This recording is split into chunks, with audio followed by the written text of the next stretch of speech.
నమస్తే, welcome to our news network. నమస్తే అండి భరద్వాజ్ గారు. నమస్తే. ఈ మధ్య హీరో ప్రకాష్ రాజ్ మాట్లాడిన మాటలు కొన్ని వైరల్ అవుతున్నాయి. జనవరిలో కేరళలో జరిగిన లిటరీ ఫెస్టివల్లో ఆయన మాట్లాడిన మాటలు రాముడి గురించి, ఆయన రాముడు వలస కూలి అని ఇంకా చాలా మాట్లాడాడు. దాని గురించి వైరల్ అవ్వడమే కాకుండా ఇప్పుడు దానికి విపరీతమైన ఆయన మీద విపరీతమైన దాడి కూడా జరుగుతుంది. ఆయన మీద 1000 కోట్లకు నష్టపరిహారం ఇవ్వాలని పరువు నష్ట దావా కూడా వేశారు. దీని మీద మీ అభిప్రాయం ఏంటి? ప్రకాష్ రాజ్ మాట్లాడింది సరైందేనా? ఆయన మాట్లాడిన దాంట్లో అర్థం ఏంటి అసలు? అంటే ఆయన ఒక నేరేటివ్ చెప్తూ అక్కడ హాజరైనటువంటి వాళ్ళకి ఒక జానర్ కథ, అంటే పురాణ ఇతిహాసాలలో వ్యంగ్యం ప్రవేశపెడుతూ కాంటెంపరీ సొసైటీని రిలేట్ చేస్తూ మాట్లాడటం అనే అంశం మీద మాట్లాడాడు ఆయన ప్రత్యేకంగా. ఇదొక జానర్. ఆ జానర్లో ప్రసంగాలు నడుస్తున్నాయి ఆ సమావేశంలో. దాంట్లో ఆయన రామాయణం తీసుకుని ఆ ధోరణిలో వెళ్ళాడు. అంటే రామ, లక్ష్మణ, సీత వాళ్ళ ముగ్గురు నార్త్ ఇండియా నుంచి వలస వచ్చినటువంటి కూలీలు. వాళ్ళు వచ్చి ఇక్కడ సౌత్కి వచ్చేసి, దక్షిణ భారతానికి వచ్చేసి ఇక్కడ ఒక తోటలోకి జొరబడిపోయే ముందు ఇది మన ప్రాపర్టీ కాదు అని రాముడు అలర్ట్ చేసినప్పటికీ ఆకలేస్తోంది అని లక్ష్మణుడు అన్నప్పుడు, ఆకలేసినప్పుడు తినచ్చు తప్పేం లేదని చెప్పి రాముడు ముందుకి వెడదామన్నాడు. అలా తింటూ ఉండగా శూర్పణఖ చూసింది.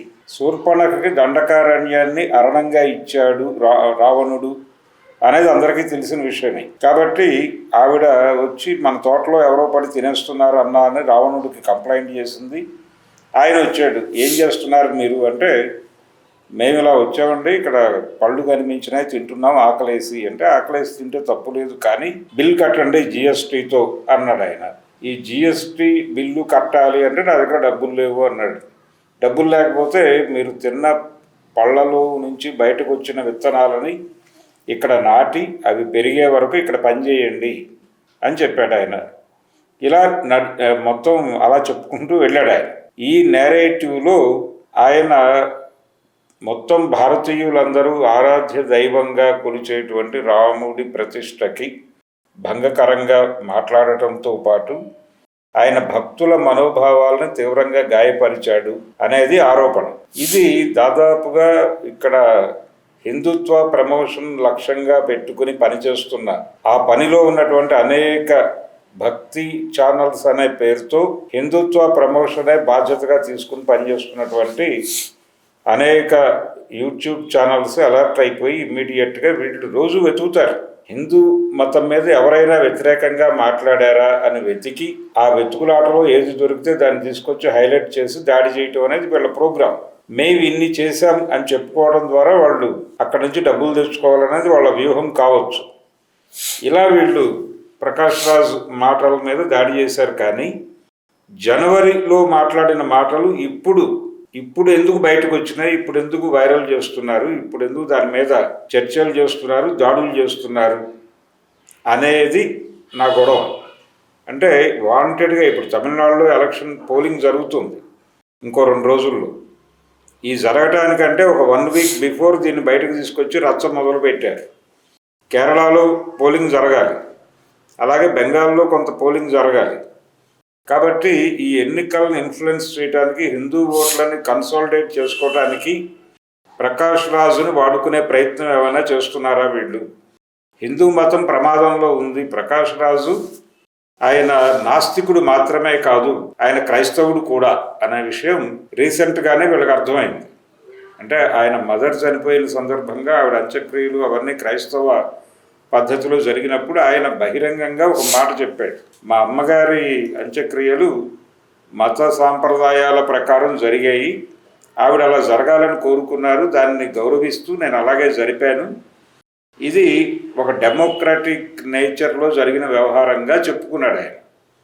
చెప్పుకోగానే ఆయన మీద అప్పుడు కూడా దాడి జరిగింది. మొన్న ఆయన మదర్ చనిపోయిన సందర్భంగా ఆయన అంత్యక్రియల గురించి మాట్లాడినప్పుడు, నువ్వు మీ అమ్మగారి మనోభావాలకు ఇచ్చిన గౌరవం, తెల్లారు లేస్తే హిందువుల మనోభావాలు గాయపరిచే పని చేస్తావు నువ్వు, మరి అప్పుడేమైపోయింది నీ బుద్ధి అని చెప్పి వీళ్ళందరూ దాడి చేశారు. దాడి చేసినప్పుడు మనకి క్లియర్గా అర్థమవుతుంది ఆయన ఏమి హిందువుల మనోభావాలు దెబ్బతీయటం ఆయన ప్రోగ్రాం కాదు. హిందువుల మనోభావాలు దెబ్బతీయటం కోసమే ఆయన ఎప్పుడూ మాట్లాడలేదు. హిందూ మతాన్ని అడ్డం పెట్టుకుని రాజకీయాలు చేస్తున్న సందర్భం కనిపించినప్పుడు మాత్రమే ఆయన మాట్లాడాడు. అది లడ్డూలో నెయ్యి కల్తీ జరిగింది అని చెప్పి పవన్ కళ్యాణ్ గారు అక్కడికి వెళ్ళిపోయి తిరుమలలో కూర్చుని ప్రాయశ్చిత్త దీక్షలు అవి చేస్తున్న టైంలో ఆయన మీద ఆయన సటైరికల్గా చాలా మాట్లాడాడు. అలాగే ఆ కల్తీ నెయ్యి వ్యవహారంలో మాట్లాడినవి, అలాగే నరేంద్ర మోడీ గారు అడపాదడపా చేసేటువంటి హిందూ మతం ప్రమాదంలో పెడుతోంది ఇలాంటి వ్యాఖ్యలు, అలాగే హిందీని జాతీయ భాషగా రుద్దే ప్రయత్నం జరిగిన సందర్భంలోనూ, ఒకే దేశం ఒకే ఎన్నిక ఇలాంటి మాటలు మాట్లాడిన సందర్భంలోనూ, ఇలాంటి ప్రతి సందర్భంలోనూ ఆయన రియాక్ట్ అయ్యి దాని మీద జస్ట్ ఆస్కింగ్ అనే పద్ధతిలో కొంచెం గుచ్చేలాగా మాట్లాడటం అనేది ఒక ప్రోగ్రామ్గా పెట్టుకున్నాడు ఆయన. చంద్రబాబు నాయుడు రీసెంట్గా చేసినటువంటి కామెంట్స్ అంటే ఆయన చాలా విచిత్రమైన మాటలు మాట్లాడాడు చంద్రబాబు నాయుడు గారు. ఇప్పటి వరకు తెలుగుదేశం చరిత్రలో ఆ స్థాయికి దిగజారి మాట్లాడిన నాయకుడు ఎవరు కనిపించదు. ఆయన ఏమన్నాడంటే వెంకటేశ్వర స్వామికి కల్తీ చేసినటువంటి నైవేద్యం పెట్టడం వలన ఆయన పవర్స్ డ్రాప్ అయిపోతాయి, ఆయన మహిమలు తగ్గిపోతాయి అని మాట్లాడాడు. ఇలాంటి దారుణమైన ప్రకటనలు చేసిన సందర్భంగా కూడా ఈయన రియాక్ట్ అయ్యి ఏం మాట్లాడుతున్నారు అన్నాడు. ఇది కేవలం హిందుత్వ మీద కామెంట్సే తప్ప హిందూ మతం మీద కాదు. అందుకని ప్రకాష్ రాజు కానీ నాస్తికులు కానీ గతంలో కూడా చార్వాకులు హేతువాదులు వీళ్ళందరూ మాట్లాడిన ప్రతి సందర్భంలోనూ దాని గురించిన చర్చ జరిగింది కానీ ఆరోగ్యకరమైన చర్చ. దాడులు జరగలేదు, కేసులు పెట్టుకోవాలి అని అనుకోలేదు. అయితే రామాయణం జరిగిందా లేదా అనే దానికి సంబంధించి అనేక గందరగోళాలు ఉన్నాయి. నార్ల వెంకటేశ్వరరావు గారు చాలా స్పష్టంగా ఆయన బౌద్ధ జాతక కథల నుంచి పట్టుకొచ్చిన సంఘటనలతో కూర్చున్నటువంటి కథ ఇది అని రాశాడు స్పష్టంగా. ఇంతమంది రంగనాయకమ్మ గారు రాయటము, అలాగే నార్ల వెంకటేశ్వరరావు గారు ఆరుద్ర రాశాడు రామాయణం ఏమిటి అనేది.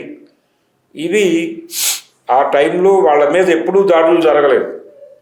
కానీ ఇప్పుడు ఎందుకు దాడి జరుగుతోంది? ఆ రోజుల్లో ఒక లిబరల్ టోన్ ఉంది హిందూ మతంలో అనుకుంటే ఇప్పటికీ హిందూ మతంలో ఆ లిబరల్ టోన్ ఉన్నవాళ్ళు ఉన్నారు.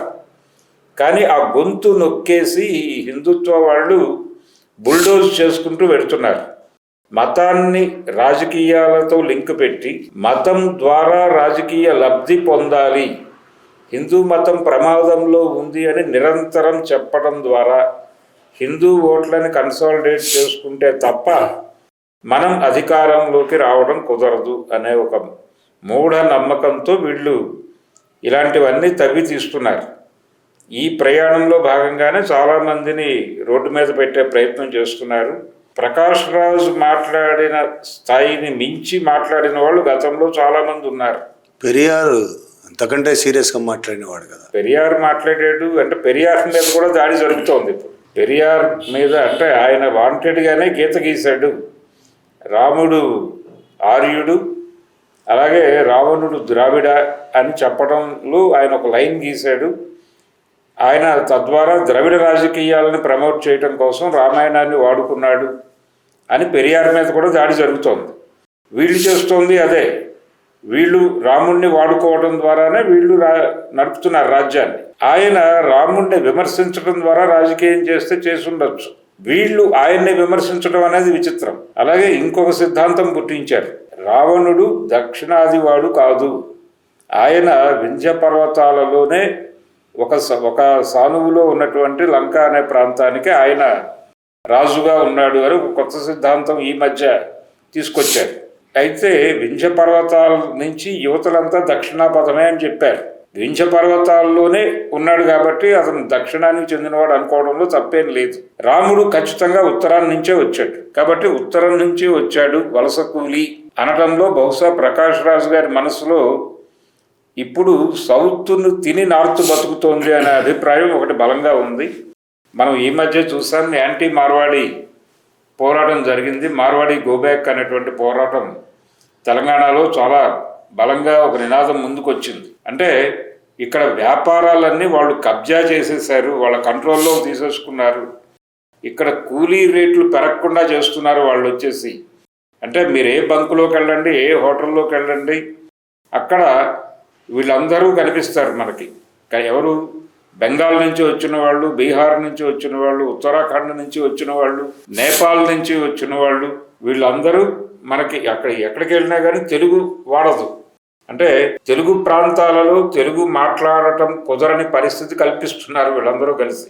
ఏ అపార్ట్మెంట్కైనా వెళ్ళండి, అక్కడ పనిచేసే వాళ్ళు నేపాలీలు అయి ఉంటారు, లేకపోతే వాచ్మెన్లు బీహార్ వాళ్ళు అయి ఉంటారు. ఇలాంటి పరిస్థితికి సమాజం వచ్చేసింది. పైగా వాళ్ళందరూ మీరు ఎందుకు ఇక్కడికి వచ్చి పనిచేస్తున్నారంటే మనం భారతీయులం, ఎక్కడికైనా వెళ్ళి పనిచేసుకోవచ్చు అని థియరీ మాట్లాడేస్తున్నారు ఓపెన్గానే. అంటే భారతీయత అనే పేరుతో వాళ్ళందరూ ఇక్కడికి వచ్చేయటం, అక్కడ ఉపాధి అవకాశాలు కల్పించట్లేదా? ఎందుకు వచ్చేస్తున్నారు? జనాభా ఎక్కువైపోయింది అక్కడ. ఒకవైపు ఆ పెరిగిన జనాభా మేరకు అక్కడ సీట్లు పెరుగుతున్నాయి పార్లమెంట్లో. ఆ పెరిగిన జనాభా భారమేమో దక్షిణాది మీద పడుతోంది. వాళ్ళని సాకాటం దక్షిణాది పనే అవుతోంది. వాళ్ళకి పనులు చూపించడం, వాళ్ళకి డబ్బులు ఇవ్వటం దక్షిణాది పనే. పొలిటికల్గా కూడా వాళ్ళకి హయ్యర్ హ్యాండ్ ఇచ్చేసి, అంటే రాజకీయ నిర్ణయాల్లో వాళ్ళకే ప్రాముఖ్యతనిచ్చి పొలిటికల్ డెసిషన్లో వీళ్ళు వెనకబడిపోతున్నటువంటి పరిస్థితి. సరే, ఇంకోటి ఇప్పుడు ప్రకాష్ రాజ్ మాట్లాడిన దాని మీదనే రాముడినే ప్రధానంగా ఇప్పుడు హిందుత్వవాదులు కూడా దేశంలో అనేక వందల వేల మంది దేవుళ్ళు ఉన్నారు. హిందూ మతంలో ఉన్నన్ని దేవుళ్ళు ఎక్కడ లేరు దేవతలు అని అంటారు. ఎంతమంది అనేక మంది దేవుళ్ళు ఉన్నారు. మనం చిన్నప్పటి నుంచి అనేక మంది కొత్త పెరిగిన తర్వాత ఈ 50-60 ఏళ్లలో కొత్త దేవుళ్ళని కూడా చూసాం. అలాంటిది మొత్తం భారతదేశం మొత్తంగా రాముడినే ప్రధానంగా కేంద్రీకరించి, రాముడి మీదనే కేంద్రీకరించి మిగతా దేవుళ్లను పక్కన పెట్టేసే పరిస్థితి ఎందుకు వచ్చింది? ఎవరైతే హిందుత్వ ఆర్ఎస్ఎస్ కావచ్చు, మిగతా వాళ్ళు రాముడిని ఎందుకు ప్రమోట్ చేస్తున్నట్టు? అంటే రాముడిని ప్రమోట్ చేయడానికి రాజ్యాంగ లక్షణాలు ఉన్నాయి రాముడిలో ఒక వ్యవస్థ ఉంది, రామాయణంలో ఒక వ్యవస్థ ఉంది అనేది మనం ముందు అర్థం చేసుకోవాలి. అంటే కాన్స్టిట్యూషనల్ బాడీ, రామో విగ్రహవాన్ ధర్మ అంటారు. రాముడు పోతపోసిన విగ్రహం ధర్మానికి. ధర్మం పోతపోస్తే అది రాముడి విగ్రహం అయింది అనేది ఒక సేయింగ్ ఉంది. అంటే రాముడు రామాయణంలో ఏ సందర్భంలో కూడా సొంత నిర్ణయం తీసుకోడు. ఏం జరిగినా ఆ వయసులో అతను ఏ వయసులో ఉన్నాడో ఆ వయసులో అతను ఏమై ఉన్నాడో, ఒక కుమారుడిగా ఉన్నాడు అన్నప్పుడు కుమారుడిగా నేను ఎలా రియాక్ట్ అవ్వాలి, మా అమ్మ ఇలా అంది, మా నాన్న ఇలా అన్నాడు, నేను ఎలా రియాక్ట్ అవ్వాలో ఒకసారి చెప్పండి అని పెద్దల దగ్గరికి వెళ్ళి అడుగుతాడు ఆయన. వాళ్ళు బుక్ రిఫర్ చేసి నువ్వు ఇలా రియాక్ట్ అవ్వాలి అని చెబితే అలా మాత్రమే రియాక్ట్ అవుతాడు తప్ప, అమ్మ కొట్టింది, నేను అమ్మని కోప్పడాలా వద్దా అని కూడా పెద్దలు అడిగే పరిస్థితి. అలాగే నా భార్య గురించి ఒక ఆయన ఇలా మాట్లాడాడట, అది విని ఒక వేగొచ్చి నాకు చెప్పాడు, నేను ఇప్పుడు దీని మీద ఎలా రియాక్ట్ అవ్వాలో మీరు బుక్ రిఫర్ చేసి చెప్పండి అని అడుగుతాడు ఆయన. అడిగితే పెద్దలందరూ కూర్చుని రిఫర్ చేసి, అయ్యా మీరు ఆవిడ్ని వదిలివేయవచ్చు అని చెప్తారు. చెప్పి వదిలేయాలా చెప్పకుండా వదిలేయాలా అని అడుగుతాడు ఈయన. అడిగితే రిఫర్ చేసి చెప్పాల్సిన అవసరం లేదు అని చెప్తారు. ఇది వాల్మీకి రామాయణంలో. ఇప్పుడు పరిస్థితి ఎలా తయారైందంటే వాల్మీకి రామాయణం ప్రమాణంగానే ఇవి మాట్లాడుతున్నాం అని చెబితే మనం రామాయణంలో ఇది వాల్మీకి రాయలేదు అంటే విమర్శ ఏ భాగం మీద అయితే విమర్శ జరుగుతుందో ఆ భాగం వాల్మీకి రాయలేదు, ఇది ప్రక్షిప్తం అని చెప్పడం ప్రోగ్రామ్గా మారింది వాళ్ళకి. అంటే దేని మీద విమర్శ వస్తే దాన్ని పీక్కుంటూ వెళ్ళిపోతున్నారు రామాయణం. ఇంకేం మిగలదు మరి అట్లయితే. అలా మిగలకుండా చేయడానికైనా రామాయణం మీద క్రిటికల్గా వెళ్ళాల్సిన ఓ పరిస్థితి ఏర్పడింది. ఇప్పుడు ఏది మాట్లాడండి, ఇప్పుడు ఉదాహరణకి లంక నుంచి సీత వెనక్కి వచ్చిన తర్వాత ఆవిడతో అగ్ని ప్రవేశ ఘట్టం చాలా పాపులర్. రాముడు ఇంతకాలం అక్కడ ఉంది కాబట్టి అగ్ని ప్రవేశం చెయ్యాలి అనే పద్ధతిలో మాట్లాడతాడు. ఆ మాట అనడు కానీ ఆవిడ నేను అగ్ని ప్రవేశం చేయదలుచుకుంటున్నాను అని చెప్తారు. చెప్పిన తర్వాత అగ్ని ప్రవేశానికి ఏర్పాట్లు జరుగుతాయి. ఆవిడ అందులో దూకేస్తుంది. దూకిన తర్వాత ఈవిడ లోపలికి వెళ్ళి ఇంకొక సీతను తీసుకుని ఆయన బయటకు వస్తాడు. అగ్నిదేవుడు బయటకు వచ్చి ఆ మాయ సీతని లోపల పెట్టేశాను, ఇప్పుడు ఒరిజినల్ సీతను తీసుకొచ్చాను అంటే ఆ సీతను తీసుకుని ఆయన వెళ్ళి పట్టాభిషేకం చేసుకుంటాడు. అంటే అంతకాలం ఆయనతో అక్కడ అశోకవనంలో ఉన్నది మాయ సీత అనేది ఒక నెరేటివ్. అలాగే లక్ష్మణుడు తల్లడిల్లిపోతున్న సందర్భంగా సీతాపహరణం జరిగింది అని తల్లడిల్లిపోతున్న సందర్భంగా రాముడు మనసులో అనుకుంటాడు, రావణుడు తీసుకెళ్ళినది మాయ సీతని కదా, అసలు సీత భద్రంగానే ఉంది, ఆ విషయం ఇతనికి నేను చెప్పలేను, కానీ తల్లడిల్లిపోతున్న తమ్ముడిని చూసి ఈ మాట చెప్పకుండా ఉండలేకపోతున్నాను అని తనలో తాను చాలా క్షోభపడతాడు రాముడు. ఇది ఉంది రాసి, కానీ ఇది కూడా ప్రక్షిప్తం అంటారు ఇప్పుడు. అంటే పెరియార్ విమర్శ ఇది, సీతమాయ మాయ సీత అని. ఆయన ఏమంటాడంటే సీతాపహరణం జరుగుతుందని రాముడికి ముందే తెలిసి మాయ సీతని పెట్టినప్పుడు ఈ సీతాపహరణమే జరిగి ఉండే అవకాశం లేదు కదా, శత్రువుకి తెలిసేలాగా రావణ బ్రహ్మ ఎలా డిజైన్ చేస్తాడు, కాబట్టి అసలు సీతాపహరణమే జరగలేదు, వాళ్ళు కేవలం పుకారు పుట్టించి, ఎలాగైతే సద్దాం హుస్సేన్ని చంపడానికి అమెరికా వాళ్ళు అక్కడ జీవరసాయన ఆయుధాలు ఉన్నాయి అని ప్రచారం చేసి చంపేసి లేవు అని చెప్పారు, దీనికి ప్రేరణ రామాయణం కావచ్చు అన్న టోన్లో. అంటే ఇలాంటి పనులు చేయటం కూడా రామాయణంలో స్కీమ్స్ ఉన్నాయి.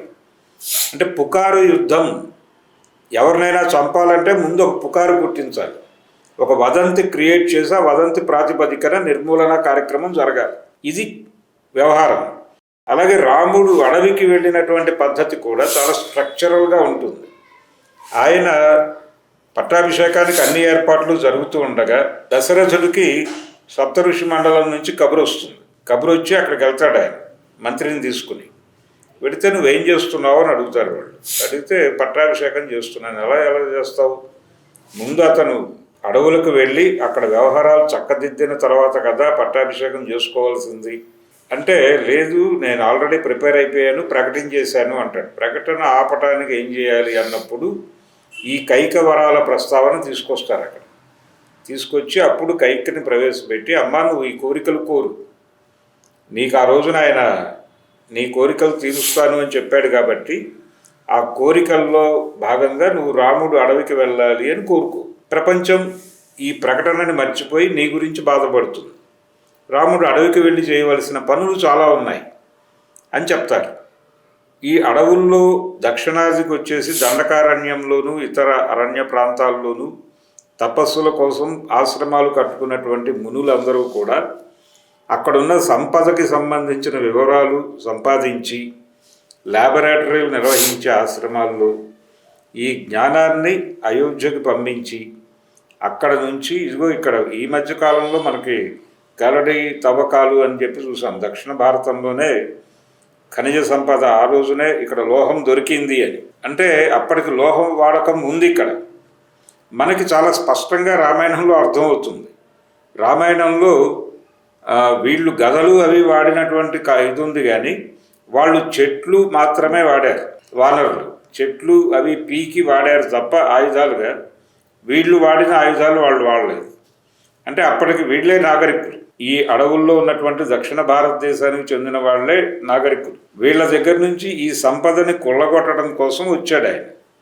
అయోధ్య నుంచి ఒక్క సైనికుడిని తీసుకురాలేదు ఆయన. తీసుకురాకుండా ఇక్కడున్న వైరుధ్యాలని వాడుకుని ఇక్కడ ఉన్నటువంటి పాలకుడికి వ్యతిరేకంగా ఉన్నటువంటి వాళ్ళని తను ఆర్గనైజ్ చేసి వాళ్ళకి రక్షకుడిగా తాను నిలబడి వాళ్ళతోనే యుద్ధం చేయించి వీళ్ళని తనకి సామంతులుగా మార్చుకుని వీళ్ళకి ముద్ర వేసి అప్పుడు వెళ్ళి పట్టాభిషేకం చేసుకున్నాడు. ఇంత నిర్మాణం ఉంది దీనిలో. ఇప్పుడు ఆపరేషన్ కగారు పోలికలు కూడా కనిపిస్తాయి దానిలో.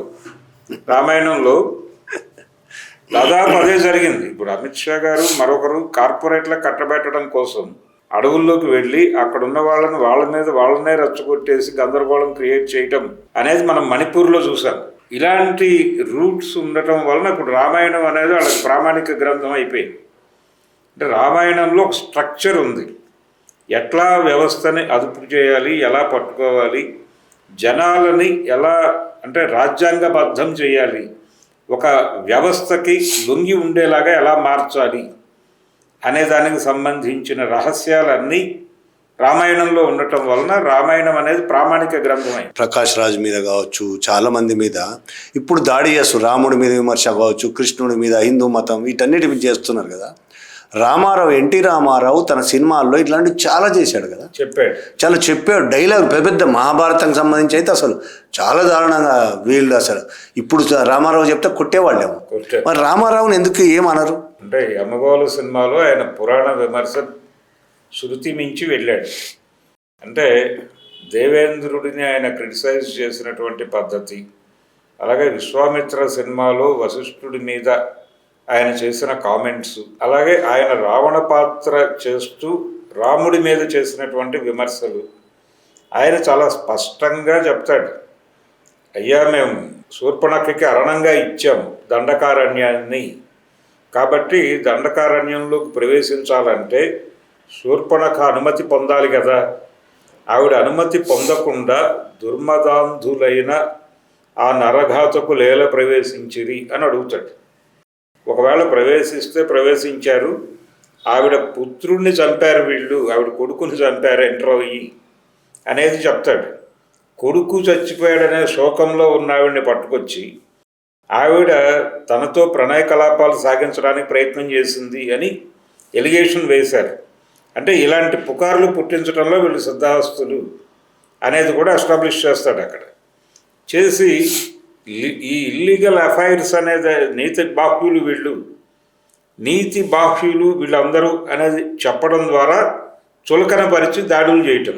మేము కల్చర్డ్ పీపుల్ అనేది వాళ్ళని వాళ్ళు ఎస్టాబ్లిష్ చేసుకుంటూ వీళ్ళందరూ కూడా ఏమాత్రము వీళ్ళకి కల్చర్ లేదు అని చెప్పడం. అలా చెబుతూ కొడుకు చచ్చిపోయి ఆవిడ ప్రణయ కలాపాలు సాగిస్తుందా, ఒకవేళ సాగించింది అనుకుందాం, స్వైర విహారిణిగా మేము అనుమతించాం ఆవిడికి, ఆ అనుమతితో ఆవిడ వెళ్తే వెళ్ళుండొచ్చు. ఒకవేళ వాళ్ళకి తప్పని తోస్తే ప్రాజ్ఞులై హితవు చెప్పి పంపవలయునే కానీ అంటాడు. హితవు చెప్పి పంపించాలి, అమ్మాయి ఇది కరెక్ట్ కాదు అని చెప్పేస్తే ఆవిడ వెళ్ళిపోతుంది. ఇలా దాడి చేసి ముక్కు చెవులు కొయ్యటం ఏమిటి, ఇదేం దుర్మార్గం. అంటే దీని వెనకాల ఎవరినో హెచ్చరించాలనే ప్రోగ్రాం ఉంది వాళ్ళకి. ఆ హెచ్చరిక ఎవరికి చేస్తున్నారు? దీని అన్ననగు నన్ను మా దానవ జాతిని రెచ్చగొట్టు ముష్కర ప్రయత్నమా అంటాడు. అని అక్కడితో ఆగకుండా ఆ ముని మృత్యుల ప్రేరణతో మా ద్రవిడ జాతిని అంతం చేయటానికి వచ్చిన ఆర్యజాతి ప్రతినిధి రాముడు అంటాడు చాలా ఓపెన్గా.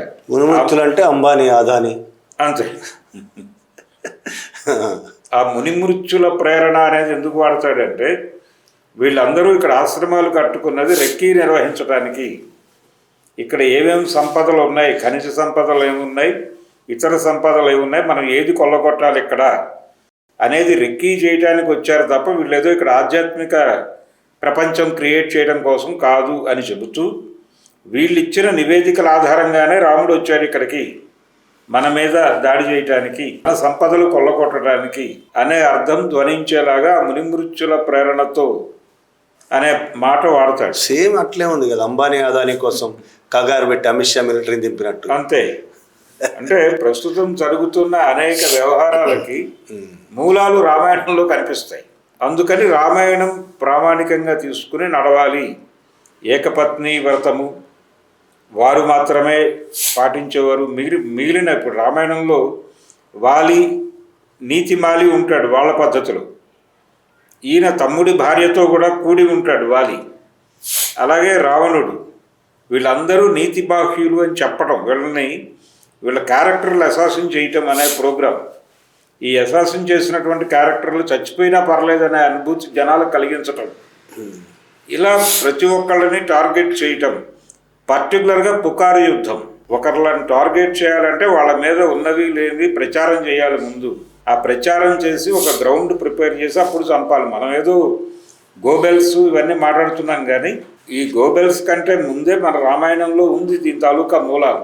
అందుకని అన్ని వేదాల్లోనే ఉన్న విషయాన్ని ఏదో వెటకారంగా అంటారు కానీ నిజంగానే ఉన్నాయి. ప్రకాష్ రాజ్ ఇంతకు ముందు కూడా ఇలాంటి విషయాలు చాలా మాట్లాడాడు. అవును. అంటే ఆయన నిజంగానే హిందూ మతం మీద వ్యతిరేకమా, హిందుత్వం మీద వ్యతిరేకమా, మోడీ రాజకీయాల మీద వ్యతిరేకమా? మోడీ రాజకీయాల మీద వ్యతిరేకం, హిందుత్వ రాజకీయాల మీద వ్యతిరేకం. ఆయన లౌకిక తత్వాన్ని చంపేస్తున్నారు వీళ్ళు. ఒకే దేశం ఒకే మతం అనేదాకా తీసుకెళ్లే ప్రయత్నాలు చేస్తున్నారు. పర్టికులర్గా మైనారిటీలను టార్గెట్ చేస్తున్నారు అనేది తను చాలా సందర్భాల్లో ఆ టోన్ వచ్చేలాగా మాట్లాడేవాడు. ఆ టోన్ లేకుండా ఆయన ఎప్పుడూ మాట్లాడలేదు. ఆయన హిందుత్వం మీద దాడే తప్ప మొన్న రిలీజ్ చేసినటువంటి వీడియోలో కూడా ఆ మాట అన్నాడు ఆయన. హిందూ మతంతో నాకు ఇబ్బంది ఏమీ లేదు, కానీ హిందూ మతాన్ని అడ్డం పెట్టుకుని రాజకీయాలు చేస్తున్న వాళ్ళతోనే నా గొడవంతా అని చెప్పాడు ఆయన స్పష్టంగా. అంటే హిందుత్వ గురించి ఎవరు మాట్లాడినా టాలరేట్ చేయట్లేదు. గతంలో అట్లా చాలా లిబరల్గా ఉండేవాళ్ళు, చాలా బ్యాలెన్స్డ్గా ఉండేవాళ్ళు. గతంలో మనం కూడా చూసాం. మన 20 ఏళ్ళు యంగ్గా ఉన్నప్పుడు 20, 30, 40 ఏళ్ళు వచ్చే వరకు కూడా ఎన్ని రకాల గద్దరు అనేక పాటలు రాశాడు. అవును, రంగనాయకమ్మ రాసింది, మీరు చెప్పినట్టు ఆరుద్ర రాశాడు. అలాగే తాపి ధర్మారావు దేవాలయాల మీద భూతుబొమ్మలు ఎందుకు అనే పుస్తకం ఎంత ఫేమస్ అయిన పుస్తకం అది. ఇట్లా చాలామంది రకరకాల సాహిత్యం సృష్టించారు. దీనికంటే ముందు గతంలో మీరే చెప్పినట్టు చార్వాకుడు కావచ్చు, తర్వాత నాస్తికులు, హేతువాదులు చాలా వివరంగా చర్చించేవాళ్ళు కదా. సమాజము దాన్ని వినేది, ఇష్టం లేకపోతే సరే వదిలేసేది. ఇప్పుడు వినే పరిస్థితి లేదు, దాడులు జరుగుతున్నాయి. మీరు ఇందాక అన్నట్టు ఒకే మతం, ఒకే దేశం, ఒకే ఎన్నిక, ఒకే పార్టీ, ఒకే దేవుడు. ఒకే దేవుడు. ఆ దేవుడు రాముడే. రాముణ్ణి ప్రతిష్ఠ చేయటమే, రాముణ్ణి జాతీయ దేవుడిగా ప్రతిష్ఠ చేసేటువంటి ఒక ప్రోగ్రాం నడుస్తుంది. అందులో భాగంగానే శంకరాచార్యుడి మీద కూడా దాడి చేసిన, అందరి మీద, సిద్ధి సాయిబాబా మీద కూడా దాడి చేస్తున్నారు. అందరి మీద. దేవుళ్ళు అందరూ లొంగుబాటు అనేది ప్రోగ్రాం. దేవుళ్ళందరూ కూడా రాముడి ముందు లొంగిపోవాలి. ఇప్పుడు అడవుల్లో ఉన్న నక్సలైట్లు అందరూ వీళ్ళకి లొంగిపోవాలి అన్నట్టుగా వివిధ ఆలయాల్లో ఉన్నటువంటి దేవుళ్ళందరూ కూడా శ్రీరాముడికి లొంగిపోవాలి అనే ప్రోగ్రాం కూడా అందులో ఐక్యమైపోవాలి. లొంగిపోవడం ఒకటే కాదు, ఐక్యమైపోవాలి. ఒక్కడే ఉండాలి చివరికి, ఒకటే దేవుడు. థ్యాంక్ యూ సార్ భరద్వాజ గారు, థ్యాంక్ యూ వెరీ మచ్.